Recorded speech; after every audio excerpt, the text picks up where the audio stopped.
Good morning eighth class. आज आपका SST का पीरियड है, ठीक है, जिसमें कि हम ज्योग्राफी के लेसन 21 को स्टार्ट करेंगे, ठीक है। ये आपका FA3 है ज्योग्राफी में, ठीक है। इसमें है आपका मेजर इंडस्ट्रीज, ठीक है। इसमें आप क्या करेंगे, in order to establish an industry we should carefully choose the location of the industry based on the easy availability of certain necessary factor, ठीक है। अगर आपको स्टैब्लिश करनी है कोई भी इंडस्ट्री, तो उसके लिए आप क्या करते हैं, केयरफुली चूज करेंगे कोई भी लोकेशन को जो कि इंडस्ट्री बेस्ड हो on the easy availability of certain necessary factors को आप ध्यान में रखेंगे। दीज इंक्लूड रॉ मटेरियल, वहाँ पे आपको कच्चा माल कितना मिलता है, ठीक है, पावर सप्लाई कैसी है, labour market, transport facility, capital etcetera कैसा है, ठीक है। Factor influencing location of industry, जो फैक्टर इन्फ्लुएंस करते हैं इंडस्ट्री के लोकेशन को, वो कौन कौन से हैं। पहला है आपका अवेलेबिलिटी ऑफ रॉ मटेरियल, ठीक है, कच्चा माल वहाँ पे कैसा मिलता है।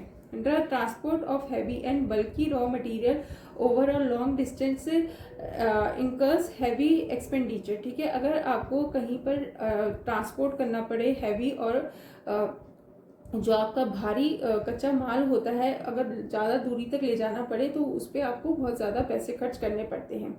Therefore, to save the cost of transportation, industries are set up near the sources of the raw material, ठीक है। तो इस कॉस्ट को, ट्रांसपोर्टेशन की कॉस्ट को बचाने के लिए क्या किया जाता है, इन इंडस्ट्रीज को वहीं पे सेटअप किया जाता है जहाँ पर कि कच्चा माल होता है, पर्याप्त मात्रा में होता है।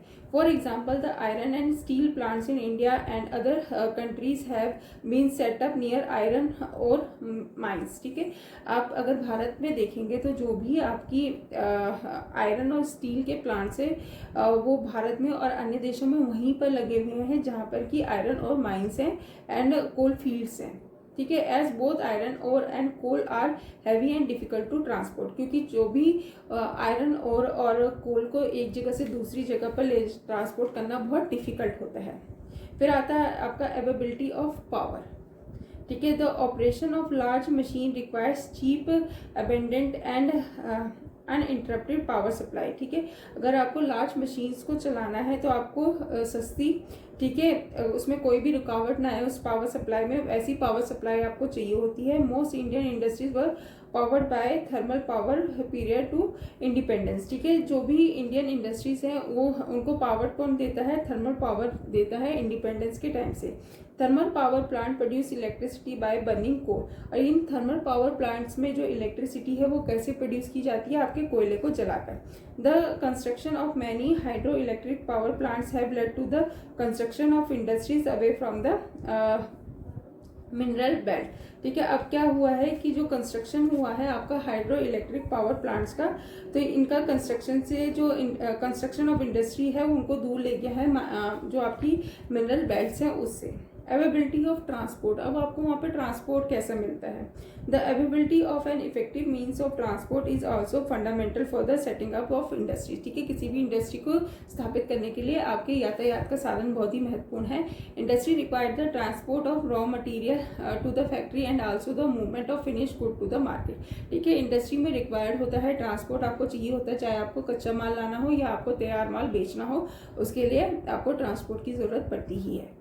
The Gangetic Plains has several industries down due to the availability of an effective network of roads and railway, ठीक है। जो आपका गंगेटिक प्लेन्स है वहाँ पर आपको बहुत सारी इंडस्ट्रीज देखने को मिल जाती हैं क्योंकि यहाँ पर एक इफेक्टिव रोड और रेलवे का नेटवर्क है, ठीक है। अवेलेबिलिटी ऑफ लेबर्स, अब आपको वहाँ पे श्रमिक कितने मिलते हैं। Industries are usually set up in areas which can provide assured unskilled labour locally, ठीक है। इंडस्ट्री उन जगहों पर आपने देखा होगा वहाँ पे ज़्यादा स्थापित की जाती है जहाँ पर आपको लेबर आसानी से मिल जाए। On the other hand skilled labour is usually hire from outside, ठीक है। और जो आपको स्किल्ड लेबर चाहिए होता है वो आप बाहर से हायर कर लेते हैं, often from large cities. The Gangetic plain and the Hooghly basin are densely populated, आपको पता है कि जो आपका गंगेटिक प्लेन है, हुगली का बेसिन है, वो मतलब बहुत ज़्यादा उसमें जनसंख्या है। And thus these regions have many industry, इसी कारण से यहाँ पर बहुत सारी इंडस्ट्रीज है क्योंकि यहाँ पर काम करने के लिए लोग आसानी से मिल जाते हैं।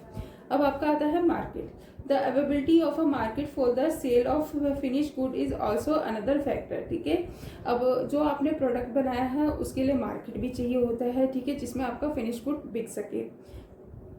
The ultimate aim of any industry is to sell its product easily, क्योंकि कोई भी उत्पादन इसलिए करता है कि ताकि उनके जो उत्पाद है वो आसानी से बिक जाए। Different types of industries are establish in different region, taking into consideration the regional demand of the goods. Woolen industries are set up in areas having cold climate, while cotton industries can be seen in warm and dry region। ठीक है, आपको अगर कोई भी जो woollen industry होगी वो ऐसे एरिया में दिखेगी जहाँ पर कि ठंडा क्लाइमेट होगा, और कॉटन इंडस्ट्री आपको उन इलाकों में दिखेगी जहाँ पर कि वार्म और ड्राई रीजन्स होंगे। ठीक है, अदर फैक्टर्स क्या हैं? Easy access to financial and banking facility, जहाँ पर आपको आसानी से फाइनेंशियल और बैंकिंग फैसिलिटी मिल जाए। Climate, government policies etcetera are also some of the factors which influence the location of a industry, जो एक इंडस्ट्री की लोकेशन को प्रभावित करते हैं।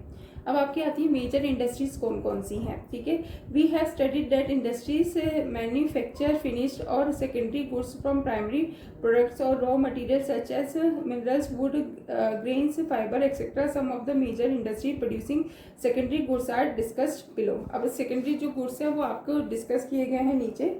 ठीक है, आयरन एंड स्टील इंडस्ट्री में क्या आता है? Iron and steel industry act as the backbone of the industrialisation in any country. ठीक है, आयरन और जो स्टील इंडस्ट्री है वो किसी भी कंट्री की जो है बैकबोन हो सकती है। This is because of the fact that steel is a necessary raw material for making machine. ठीक है, क्योंकि स्टील जो है एक नेसेसरी रॉ मटेरियल है किसी भी मशीन को बनाने के लिए, as well as other infrastructure material for other industries. ठीक है, कोई भी इंफ्रास्ट्रक्चर अगर मटेरियल किसी और इंडस्ट्री के बनाना है तो उसके लिए भी। Thus all the other industries are depend on the iron and steel industry. ठीक है, इसी कारण से जो है और जो इंडस्ट्री है वो आयरन और स्टील इंडस्ट्री पे डिपेंड रहती है। आयरन और limestone, manganese and coal are the raw material needed in the industry. ठीक है, जो आपका आयरन और हो गया, लाइमस्टोन हो गया, मैग्नीज हो गया, कोल हो गया, ये वो कच्चा माल है जिसको हर इंडस्ट्री की जरूरत होती है। Owing to the fact that the raw materials are heavy and bulky, these industries are set up near regions where these raw materials are easily available. आपको पता है कि इस कच्चे माल को एक जगह से दूसरी जगह ले जाना बहुत मुश्किल होता है, तो इसलिए ये इंडस्ट्री उसी जगह पर सेटअप की जाती है जहाँ पर कि ये रॉ मटेरियल मिलता है। China, India, Russia, Ukraine, Germany, USA and Japan are the main steel producing country. In India, steel plants are found in place in around the छोटा नागपुर प्लेट्यू। ठीक है, आपको इंडिया में जो स्टील प्लांट्स है वो कहाँ देखने के लिए मिल जाएंगे? आपको छोटा नागपुर के प्लेट्यू में, where coal and iron are easily available. Bhilai, Bokaro में, दुर्गापुर में, जमशेदपुर में एंड राउरकेला में are place where steel plants are located. अब आपकी आती है टेक्सटाइल इंडस्ट्री। ठीक है, at present the textile industry employ lakh of people and has transformed into a large scale industry from being a cottage industry. ठीक है, अब जो आपकी टेक्सटाइल इंडस्ट्री है वो लाखों लोगों को रोजगार देती है और ये एक लार्जर स्केल इंडस्ट्री में तब्दील हो गई है कॉटेज इंडस्ट्री से। The raw material used in textile industries are cotton, silk, jute and wool. ठीक है, जो इसमें यूज होता है रॉ मटेरियल वो क्या है? आपका cotton, silk, jute and wool है। ठीक है, in India there are many textile producing centre near the cotton growing area, जैसे कि आपका दक्कन का प्लेट्यू हो गया। ठीक है, Mumbai, Ahmedabad belt. In fact Ahmedabad is also known as the Manchester of India. Cotton belt of southern USA, Nagron, Osaka region of Japan and Manchester in UK are other example of textile producing centers. On the other hand, India, China, Japan, Korea and Russia are the major silk producing country. ठीक है, जो major silk producing country है वो आपकी कौन सी है? India, China, Japan, Korea और Russia. Jute textile is largely manufacture in India and Bangladesh. जो भी आपका जूट टेक्सटाइल है वो लार्जली मैन्युफैक्चर होती है India, Bangladesh, New Zealand, Australia, South Africa provided raw material for woollen textile के लिए। केमिकल इंडस्ट्री में क्या आता है आपका?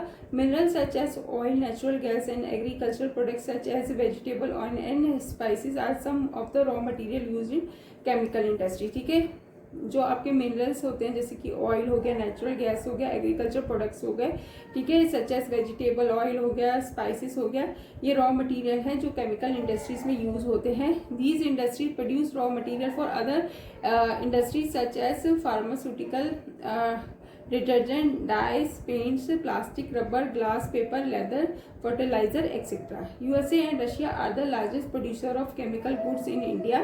ठीक है, यूएसए और जो रशिया है वो लार्जेस्ट प्रोड्यूसर हैं केमिकल गुड्स के। In India variety of chemicals are produce in almost all larger cities. India is also one of the leading producer of drugs, paints and associated goods.